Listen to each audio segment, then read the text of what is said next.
স্বাগতম কান্তজি মন্দির। আমরা দেখতে পাচ্ছি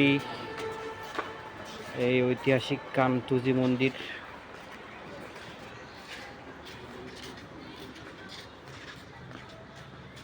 এটাই হলো সেই কান্তজি মন্দির, যা দেখার জন্য পুরো বাংলাদেশ থেকে লোকরা আসে।